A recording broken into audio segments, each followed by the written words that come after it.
Hi everyone, I'm Jada Burt and this is In My Tracks. You know that feeling when a song comes on and it's so good that it feels like you're frozen in time? Well, that's what this podcast is all about. Songs that stop me in my tracks. I chat with musicians about their inspiration, process, and challenges. And you discover your new favorite songs. Ernie Johnson From Detroit is a vibrant big band based in Cincinnati. They refuse to stay in one lane with their expansive music that blends funk, Afrobeat, rock, and jazz. Their genre-bending sound is not the only thing that sets them apart, though. Their matching jumpsuits have been known to turn heads as well, and they definitely have my vote for the best-dressed band in Cincinnati. Let's get tracking.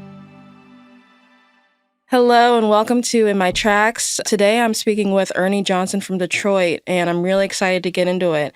So will you guys please introduce yourselves? My name's Eric, and I play the bass in Ernie Johnson From Detroit. My name's Wayne. I play saxophone.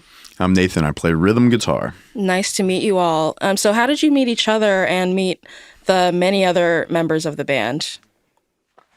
We are all local Cincinnati musicians for over the last decade or so. We've been playing around the city in different bands. We've all kind of had our own bands throughout the years, and we kind of all crossed paths that way, just playing music organically. We kind of all had a mutual love for a certain type of sound we were going for, so we started jamming and stuff sounded right, so we just kept going with it.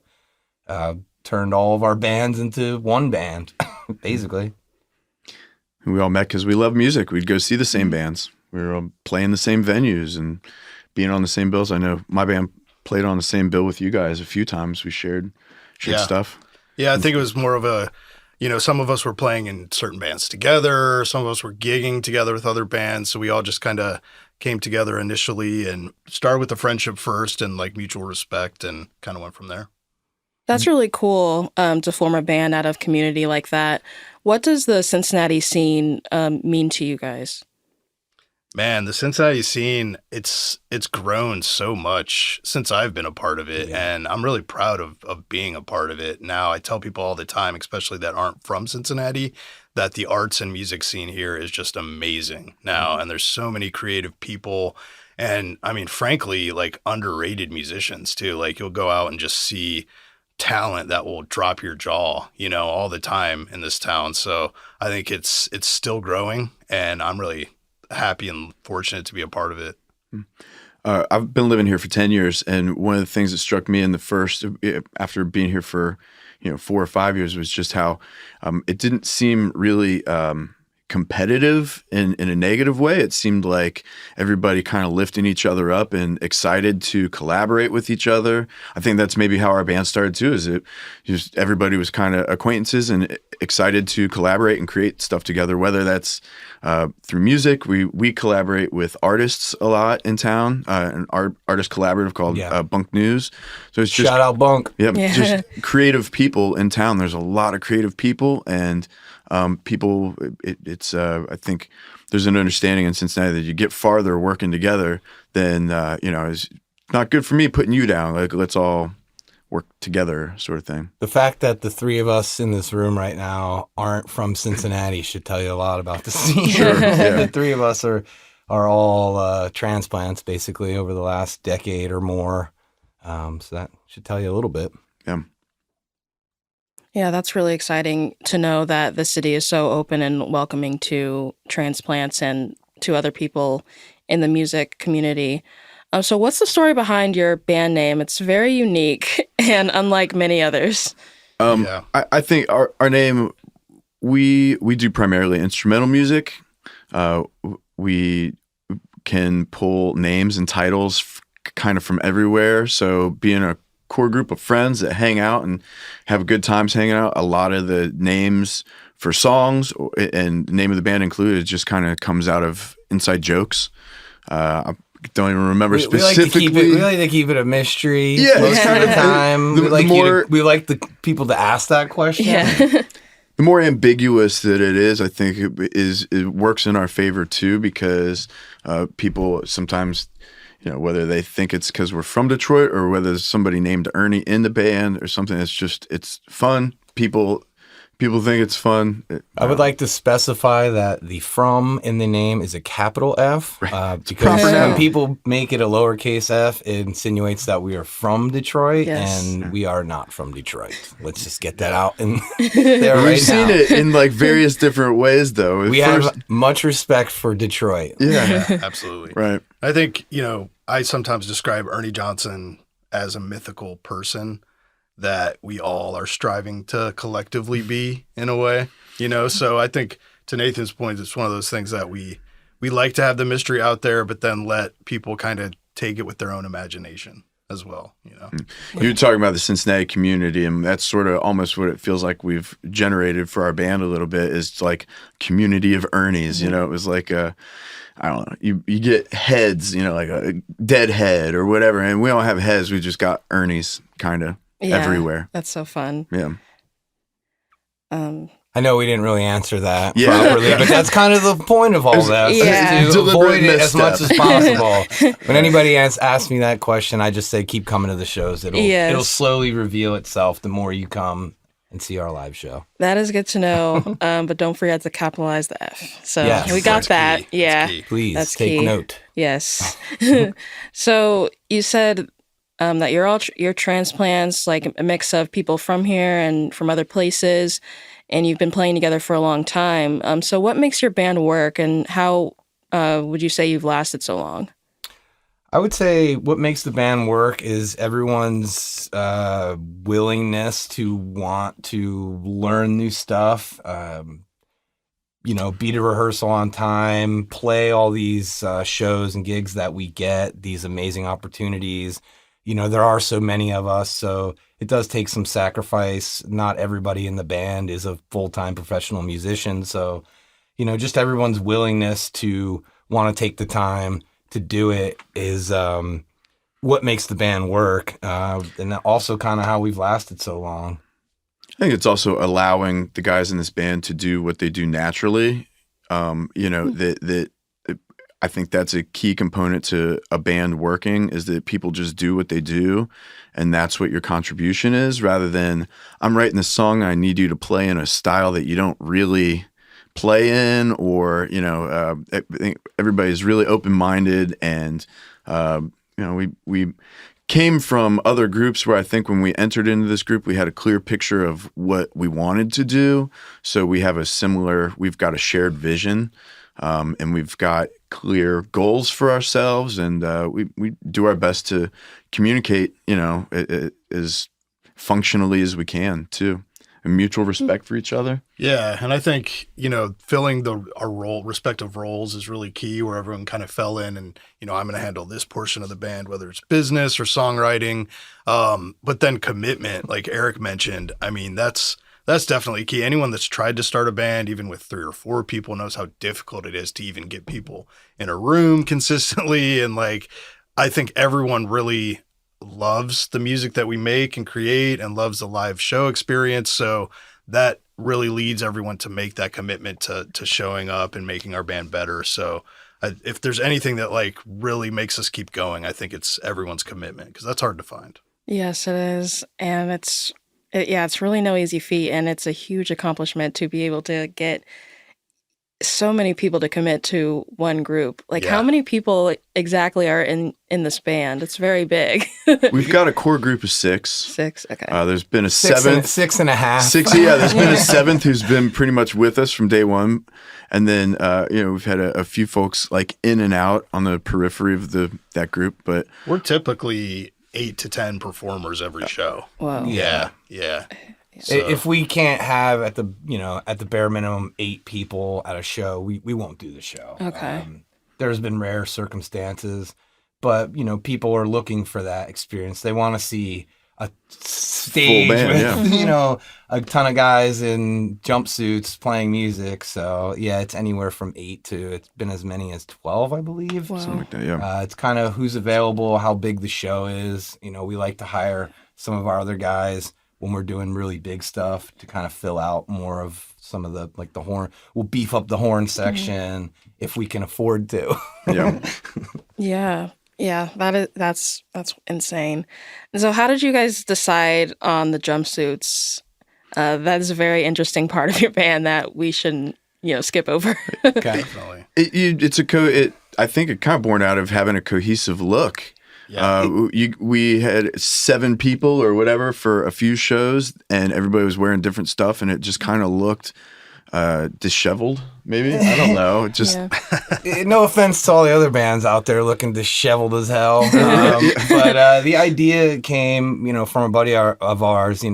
Just the whole idea of like Ernie Johnson from Detroit. With Motown, the Motor City, Motown. It was kind of for me, I see it as removing like identity or like the ego from the band and just being like, we're all here together. There's no, I might be the one talking on the mic, but I'm not the leader of the band. Like we're kind of all just one group. And we do have a little bit of identity because each one of us has our own patches and things like that on our suit. But overall, it's kind of we all have the same Ernie name patch. So basically, we're all saying that. Team Ernie. vibe, Yeah, It's like it's we're a all team wearing thing. the same kind of thing. It helps with the collective and just kind of, I think it really makes for a good aesthetic on stage too. Yes. and it feels like you're part of a team. Yeah. We put it on, and when we're like all together before a show and waiting to go, and everybody's in their suits, you feel like you're about to go.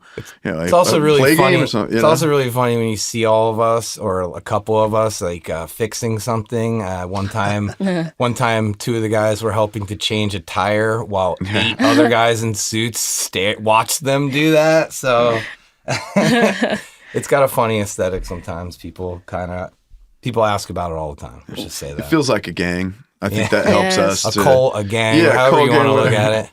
It does. But It's- yeah, when we show up at a place and there's 10 people walking around in the same suit, it sort of feels like something's about to happen. It could be Absolutely. intimidating sometimes, honestly, when there's just 10 people show up at the same time, all dressed the same, because we're wearing black jumpsuits. It's not like we're wearing pinstripe suits and bow ties or anything like that. Like, we look kind of mean, and we kind of like that.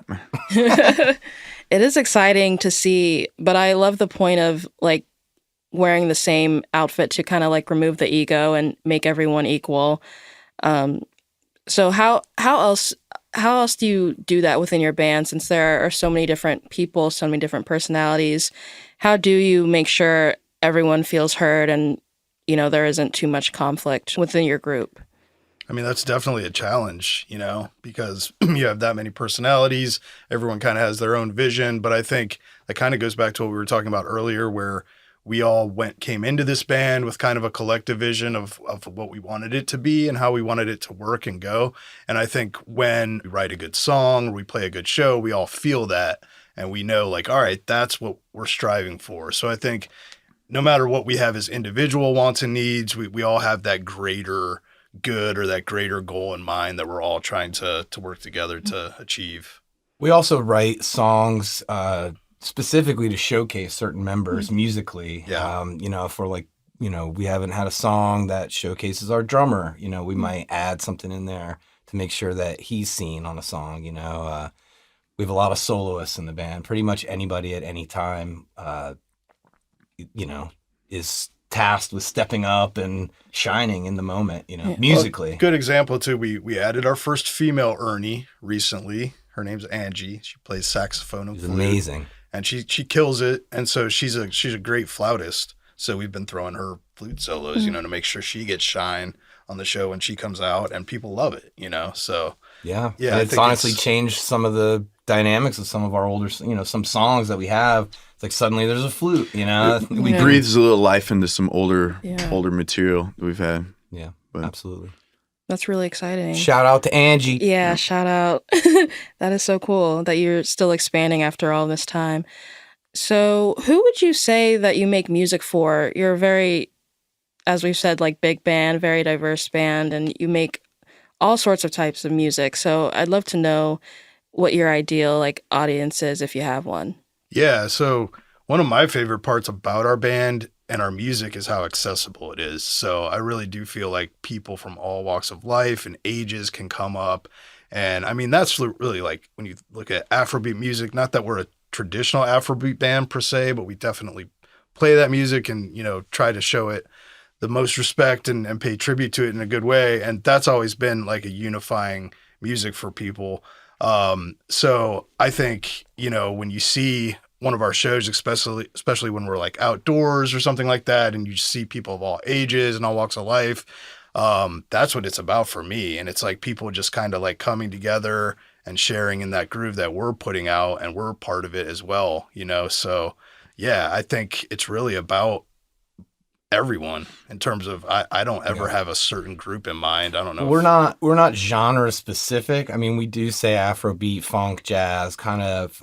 We've kind of found this blend of music that it's surprising how many different walks of life type that come together and listen to our music and come out and see it. There's often reactions to newer people, like, oh, I've never heard anything like that, and they're so into it, and you're just like, we're playing instrumental music. Nobody's sang a word in 2.5 hours, but yet the crowd is getting bigger and people are getting more and more into it. So somehow we found this accessible music that is for everyone, I would say. It's hard to say that in a lot of genres of music.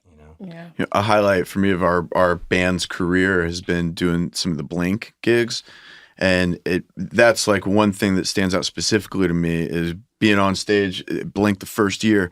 And it was the most diverse crowd that, anybody that I could have imagined was there, any age and, from all different backgrounds. But everybody was just sort of, I remember having a moment where I saw all these people just doing their own thing, enjoying themselves in their own way and dancing their own way. And, without inhibitions. And it just felt like we're doing something right to bring all these people together, and that everybody can connect in some way with what we got going on. Yes, that's a huge accomplishment, and that's very difficult to do, especially with instrumental music, which isn't, the most popular on the radio and all It's in the making charts. a major comeback. Yeah. For Yeah, sure, thankfully. with bands like Krungbin and Thundercat and all these younger people. I think our thrown stuff out is there. very melody driven too, where it's Yes. big melodies, so people attach to melody. And we got banging rhythm section, and, Yes. and the songs move. So Yes, it's, you do. yeah. So your band is definitely pushing it forward as we're, bringing instrumental music, back to the main circle. So you've mentioned many things that your band has accomplished over the past few years, but I'd love to know what you want to be known for. Yeah. So I think we touched on it in a way. Like, we definitely want to be known for that great live experience that anyone can come in and enjoy together. And I think that's why a lot of us do it, is like just giving someone a little bit of joy, right, when they come to see us live. But I think beyond that, we really have focused more on, putting out good albums, right? We're not a band that tours relentlessly. A lot of us have, jobs and families and everything else that we have to be around for and are committed to. But I know we'll talk about it later, but we have a new record coming out. So I think we're focusing on like writing good songs. And then not only that, putting on unique and interesting shows. Like we do our boat cruise every summer. That's become really popular.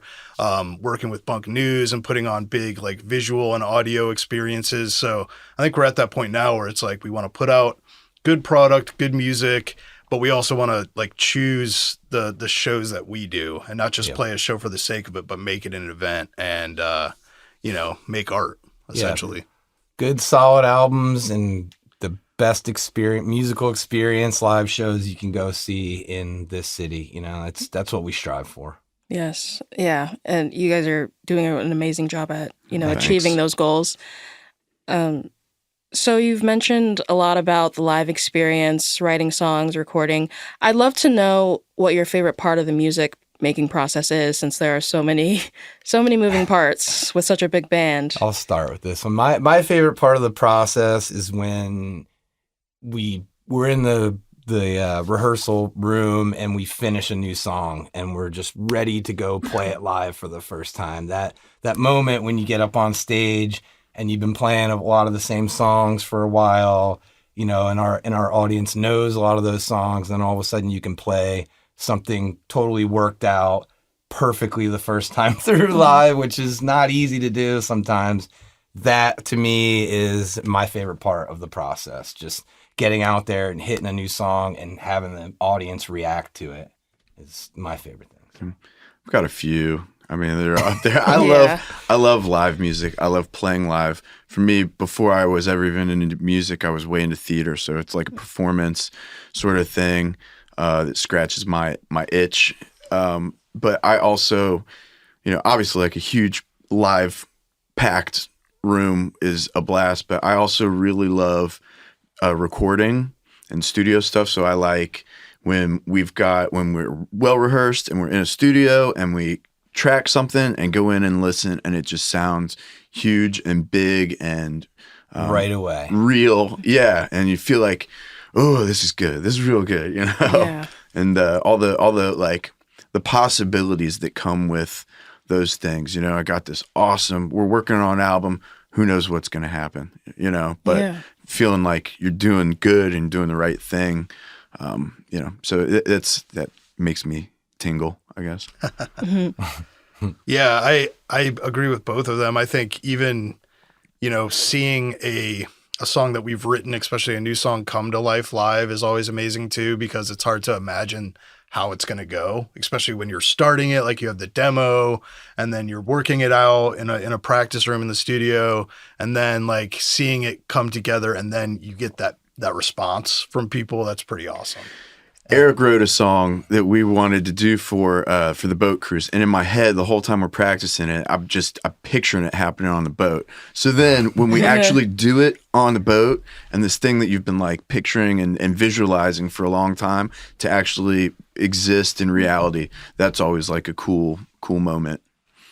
There's a lot of like forward thinking planning that you do. We're already talking about spring and stuff happening in summer. So when you plan for something for a long time and then it happens, that's like that feeling of having accomplished something. We do it with the boat cruise every summer, Yeah. That boat sounds cruise, really- boat cruise, boat cruise. Yeah, go Keep saying, I know. Buy tickets, go to the boat cruise. All the kids on the bridge. Yeah.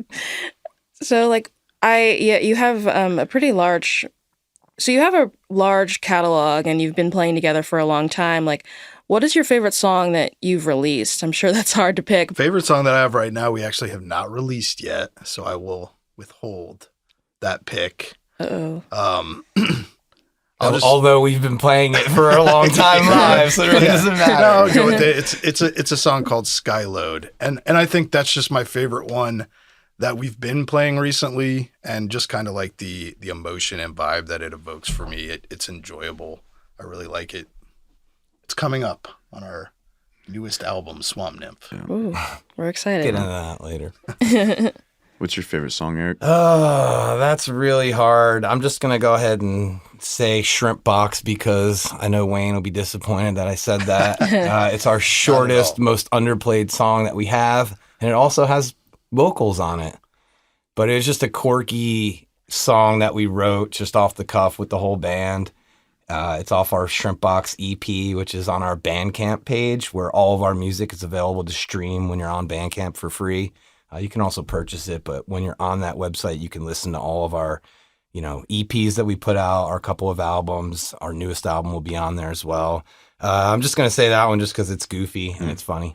I think in terms of stuff we've released, we did a live album, so is probably like we've got a song Ricky and Charmaine. I think I'm probably most proud of our group working together. It's one of I think just a banging composition, and I love the arrangement. I love just how it feels when we're playing it and the reaction that we get from people. Beside that, there's probably like 3 songs that all sort of hit the same way for me that are just the screaming fast Afrobeat. Yeah. All the stuff on our new record is our favorite stuff to date. I like that, but I think that arrangement, especially, I'm proud of for us as a group. Definitely. Yep. Yeah, that is exciting. There's a huge emphasis on, live performances with this group. So I'd love to know what your favorite song is to perform. I have a feeling it changes all the time. But yeah, since you have a live album, that's something else for people to chew into. I like again, it's all kind of falls into the same thing. Lately, for me, it's not even just a song in particular, but I'm having a great time. Like at Blink, we just did a Holy Diver, Ronnie James Dio, that is completely out of the ordinary for what we normally do. And that is kind of I'm having fun performing things that are not typical of what we do. I love all the songs that we do. It's the most fun to play our set. Yeah. And every song is a blast for me personally. So to do something that is like hard rock with vocals that is just going to drop people's jaws, that's like the most fun that I've had lately. Our songs can be very hard to play at tempo for 2.5, 3 hours sometimes. So I don't really like playing any of them. I'll just go ahead and... No, I'm joking. It's all work. It's all work. I'm My always hands tired. hurt after an hour and a half. Yeah.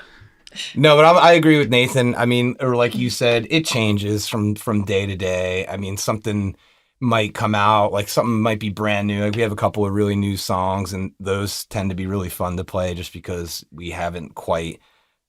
we have, but we're still kind of molding them and trying to break new ground. Soloists are really getting their solo legs underneath them and kind of that whole thing. So anything new is usually fun to play. We've been busting out super old songs. That's always fun too, because you never know. You're like, some of these people have never heard this song. Some of these people have been with us since the beginning, and they'll remember it. And those seem to always go over well. Yeah, and they're fun to play. Yep, that's really exciting. Yeah, to know that it changes all the time, because you can definitely feel when the artists are having fun, and you guys seem to have fun every single time you go out. Hey everyone, hope you're enjoying getting to know Ernie Johnson from Detroit so far. I wanted to take a little break to introduce you to some of their music. This song of theirs really stopped me in my tracks. When I first heard it, I felt like it took me to a different realm. The bass line is as groovy as they come, and the melody makes me connect with the movie villains I have always sworn myself against. Here's House of Dark Corners by Ernie Johnson from Detroit.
All right, so I picked the song House of Dark Corners because it really blew my mind. It was my first time listening to your band's music, and so I was really surprised to know that, this music was coming from a band based in Cincinnati, and I just had to know more about it. So what did the process of writing and recording this song entail? So this is actually an interesting pick because the main riff of this song and kind of the base of it is the oldest thing that we have. It's actually much older than Ernie Johnson from Detroit is, right? So when we were finalizing our first album, I had this riff. There wasn't a name or anything that Eric and I had actually in a former group and kind of an experimental group we were trying to do at the time. We're playing with this riff. Never really fully fleshed it out into a song at the time, but we were like, hey, let's bring this into Ernie. So if you're listening to the tune, it's kind of like that main horn riff that you see, that you hear as kind of a refrain through the song. So that's really where it started. So we brought that in to practice and kind of just fleshed it out together. And that's what we do with a lot of songs. Someone will say, hey, I either have a demo that has almost all of the parts complete, or hey, I have like this really good riff and we're going to build from it. Right. So that's kind of what happened with this. We brought it in and worked on it. And then we didn't make it overcomplicated. It's one of our more simple songs, I would say. But it just kind of has that almost like that evil feeling. Tough. Yeah. Yes. And, kind of, it's funny that you said it was mind blowing, because I think it does kind of evoke like a little bit of weirdness, and makes people think. So that was really the process, bringing it in and then seeing how it worked with the big band, and went from there, finished it out. There's a song also where it's a good example of, in the second half of the song or the outro of the song, it's everybody just sort of doing what they do in that space. So I think it's a nice slice of everybody contributing to a section and just doing what they do naturally, and that's maybe why it resonated with you, is because it's an authentic part of a song, where it's just that's the section. You play what you play. It's performed differently every time. Yeah. It's one of those ones where that structure towards the end will kind of change, and then the big horns will come in and kind of bring it all together at the end. Yep. Now honestly, it's become like a song kind of coupled with another song. Now it's kind of like we have an older song that's a little old, probably around as old as that one. We kind of put them together because they work so well together now. So it's kind of become like the end of our other song 272 now. We don't always do that, but that's been kind of the vibe. The song comes up out of the end of the other song. It's a noise. It just works so well. Yeah. They kind of are usually always paired together. And it's a solid vibe shift in a set too. Whenever we put it in, it sort of sets the foundation for the next part of the set, mood change. For all you deadheads out there, it's kind of our Scarlet Fire. That's one of the most exciting things about the style of music that you guys all play, that it's new every single time. How do you see this song like continuing to change as you guys grow? Because I know you've said you kind of not morph it, but just kind of let it flow into your song 272. Do you see yourself maybe putting out another version, or what do you see in the future for this song, since it's kind of it predated the band and it's grown with you guys for all this time? That's a good question. I think it'll probably just evolve live, and we'll just start playing weirder. It faster. Gets faster, gets weirder. Like every other song we have, we'll start playing it faster until it's 200 beats per minute. There's a lot of room in the end of it to kind of stretch it out and take it different places. So that's a good question, man. We should try something different. I want to put some crazy effects on the saxophone maybe at the end of this one. If there's a song that we have that it would work, I think it would be this one. It's one of our more experimental songs that we kind of take in some crazy directions that departs from our traditional kind of sound and vibe. So yeah, I think if there's any song that will make weirder, it will probably be this one. Yeah, you're kind of inspiring us right now for the band room on Monday when we get in there. We might have to fiddle with it a little bit, Stretch see what it we can out. do. Yes. So thank Yes. you. Yes, it continues. Revisited. You guys have talked about how you see people reacting to your music when you play live. How would you say you want people to feel when they listen to this song in particular? Man, I think this one, it's like Scared. Yeah. No, I mean, hey, whatever emotion comes up is okay. But yeah, I think it's thought provoking, right? Or emotion provoking, whatever you want to say. And, I think it's just like maybe you're thinking a little bit differently or just kind of exploring your own mind a little bit. It sounds maybe a little The corny, dark but corners of your mind. Is that what you're going to say? yeah, but I always like think about like a wizard during this song, Oh, like Jesus. a wizard, like Oh boy! Oh, here we go. You want us to leave for this explanation? yeah. So I just think it's a lot of our songs are more upbeat and happy, and this one's kind of like, all right, like we're gonna get a little evil and I keep thinking about the strange. outro of this song. Is in my brain, I'm not singing wizards per se. However, Get on it's my like level. Goblins. I think about like kind of like dissonance and tension. I think it's a big tension and release song. Definitely. So as we're getting in through the, starts with a little bit of guitar and then some weird synth, and then he comes in on the horns, and it's all just these layers of tension that sort of all comes together at the end. So Yeah. it's like, for me, it's about kind of doing things that might make people feel uncomfortable, Yeah. so that by the end, it's when we hit the release part and everybody comes together, it's sort of Yeah. that release, Yes. Yeah. So uncomfortable. That's how I want to make Escaping it. from the house Yeah. of dark corners. Yeah. Yes, that is rare. That is a rare feeling to want people to have. But yeah, it definitely comes out in the song. It's unsettling in a really good way because the bass line is so catchy. The refrain, the horn section, it's a very different song. There aren't many out there that sound like that. So good on you all for putting that out. Thank you. So going back to how you want other people to feel when they listen to it, since it changes all the time, and since there are always ideas flowing on how to extend it, how to shorten it, how to expand upon the song, how do you typically feel when you listen to it? It can be either the studio version or the live version when you're playing it. For me, like this is one of those songs that, especially playing it live, I feel a lot of freedom.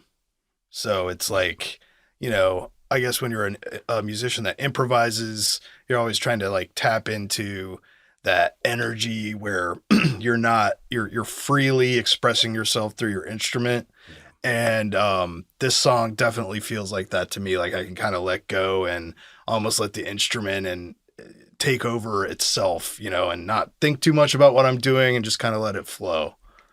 I always feel surprised. I'm like, oh, that's what we're doing? Because I feel, for where I'm at, so locked in with the bass and the drums that there's a lot of times where I have like, not tunnel vision, but like the selective hearing that I'm not hearing what you're doing all the time. I hear you in there. I hear the guitar in there. I hear the keys in there, but I'm so focused on the rhythm part and building that tension as a palette for you guys that like I don't when I listen back I'm going, oh, this sounds sweet. It's like surprising. I feel like I'm hearing it for the first time sometimes, Yeah, that's really exciting to be able to revisit it and hear yourself, be able to actually listen to yourself play and enjoy the it. sound of Wayne's freedom. Yes. Yes. The oral, What does my freedom sound like? Right. Wayne feels happy. That's how I feel. Right, when I yeah, listen to right. the song. Oh my gosh, that is amazing. So I've had a great time speaking to you all about your wonderful band and your exciting music. If you could say anything to your younger self, what would you say? Yeah, I've been thinking on this since you sent these questions over, and for me, I couldn't come up with anything specific, like kind of music oriented, because I've kind of always just been all in on music and performance, and I think that it would just be to just sort of stay the course, and have faith that you're going to end up like, at the moments where it's discouraging more than anything, like, not playing for a lot of people, or personality conflicts in the band, or just, feeling like you don't have direction, that stay the course, because you will end up in a place that is kind of meant for you, with people who share a similar vision, and, nice, kind people who are empathetic and understanding and things like that, Yeah, for me, I think it would just be stop and appreciate those good things, whether it's like a great show, finishing a good song. I think it's so easy to get caught up in thinking about the future and working towards what's next that you don't stop and appreciate what you have or what you've just done. Yeah, be present. I mean, I think I often think about like myself as a teenager looking into the future, and if I saw some of the things that we were doing, how cool I would think that was, like as a 15, 16-year-old, right? And I maybe wasn't appreciating it fully while it was happening. So that's what I always try to do now, is like, man, like this is what I have been working for. While it may not be like this insane, rock star dream, like we're making amazing art, playing amazing shows, and just really slowing down and trying to appreciate it while it happens, because it happens so quickly and it's fleeting. So that would be my number one thing. I would tell my younger self, just keep going, but start a few years earlier so that you're not super old when it all happens, when all your dreams come true. You're not, just keep going, keep pushing, I've always been an artist, kind of like Nathan, and Wayne. We kind of all have done that for our entire lives. But just, knowing, if I had known that I would be playing in the band I was playing in now, this was always, like we were saying earlier, it's like the dream scenario of having all these musicians together and playing the music that we want. And just, to say, just keep going, I think I put a lot of energy into trying to impress people that weren't really relevant, because they had something going on at that time, instead of really being more genuine, true to what I really thought was the thing, or there's been many times energy. that I wanted to hang it up, or Wayne and I, when we were younger, playing some, you there was a question earlier that we didn't get to, is keeping you grounded as a musician. It's playing to 4 people in a room. That's what keeps you grounded as a professional musician, because you can play to full swimming pools, all day long, and full clubs and thousands of people. But the real humbling thing is to play in front of a few people. If you can keep going past that, then you'll be fine. I like what you said about it being present too, though. That was something that, like, as we keep pushing forward and get to do cool, fun things, to just really give yourself, it's a different mindset to be grateful as it's happening. You know what I mean? Not definitely when it's over, but when it's happening. You said that, I thought about Nelsonville Music Festival, which is one of our biggest gigs that we played in a tent for thousands of people. And it's just, as it was happening, I'm going, enjoy this right now. This might be your best gig ever. Enjoy it right now, Yes. And so, but yeah, it's flipping a switch in your brain to sort of be able to be present like that. Yeah, that's beautiful, because I have a feeling that, the performances kind of end in a minute, like for you on stage. You're trying to play the songs correctly and still make them different than the studio version, have fun, and then they're over.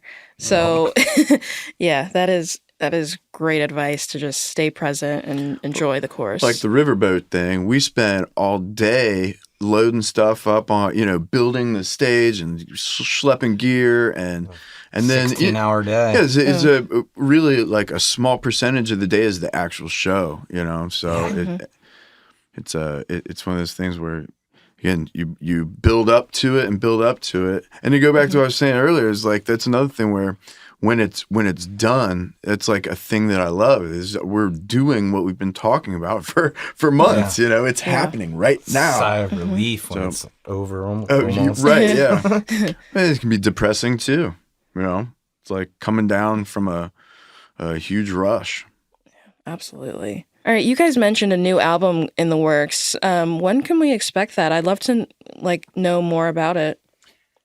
So this record, it's called Swamp Nymph. It has been in the works since early 2020. Unfortunately, that's when we were originally slated to make it, but we all know what happened. We don't need to get into that. No. So we had to push it back, obviously, for a while. Honestly, during those times, we didn't even, just like anybody else, we didn't even play together for probably 6-8 months, before we even got back into a room. But we eventually got together and put it all back together and went into Candyland Studio in Dayton, Kentucky, which is helmed by a wonderful person by the name of Mike Montgomery. Shout out to Mike and Candyland. We finally got into his studio, and an engineer named John Hoffman came in, who we had, briefly met before. He's another local musician, recording guy, and he was slated to engineer it. So we finally got in. I couldn't even tell you when. We finally got October. in. Everything, about a year ago. Yeah, everything blends together. So it was about a year ago, it sounds ridiculous, but about a year ago, we finally got in and recorded it and got everything done to where it needed to be. But then we run into, because we do everything to vinyl, and we would prefer not to put it out unless we had a physical copy. So with supply chain issues and all that kind of stuff, we don't need to get into any of the nitty gritty, but basically it's taken up until now to finally get the vinyl in. Yeah, the physical copies, to have them in our possession. So we finally have that, ladies and gentlemen. It is finally completely done. We're just kind of, it's weird because now we're getting into the holiday season.